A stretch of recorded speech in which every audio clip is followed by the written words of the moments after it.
So first off, I just want to say that nobody wants to see anybody in a horrible Russian jail for possessing THC.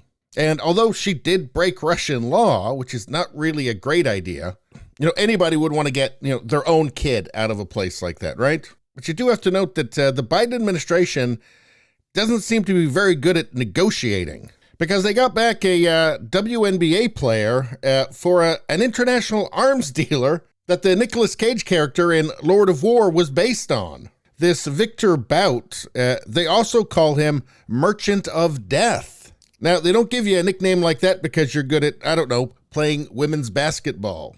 It just seems like they could have gotten more. Here's a quote from Biden. He says, she represents the best America, the best about America. Is that really true, though?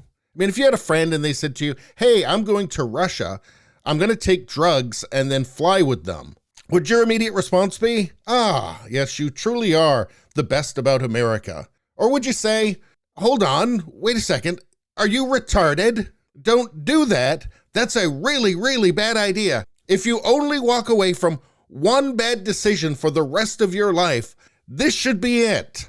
So you've got, bad impulse control in the form of taking illicit substances on a plane in Russia. And then you've got a Merchant of Death.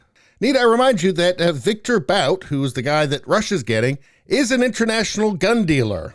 He's been accused of supplying arms to Al-Qaeda, the Taliban, and rebels in Rwanda. His exploits helped inspire a 2005 film, Lord of War, that starred Nicolas Cage. This is from the New York Times. So, Lord of War. Come to think of it, there's a war going on right now that involves Russia, and it's not going great for Russia. Gee, I wonder if this guy might be able to help him out with that. After all, he is the Lord of War, and I'm sure he's going to have lots of energy after being released from prison for years, so he's probably going to have energy to spare for Al-Qaeda and the Taliban as well. So I don't know, this guy seems to be, geopolitically, perhaps, kind of a big deal. And there was somebody else that they could have negotiated for, Paul Whelan. He's a former Marine who is a U.S., Irish, British, and Canadian citizen who was detained at a Moscow hotel in December 2018 by Russian authorities who alleged he was involved in an intelligence operation. He was convicted and sentenced in June 2020 to 16 years in prison in a trial that the U.S. officials denounced as unfair. So the U.S. has been saying that his trial was unfair. He's a former Marine.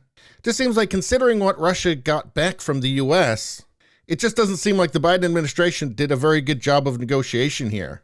And also as well, it just seems a bit odd that they would be handing back this arms dealer at a time that an arms dealer might come really in handy. In fact, it seems kind of downright strange, doesn't it? Anyway, please subscribe, like, and share. Sharing really helps me out. I thank you for that. I will see you next time.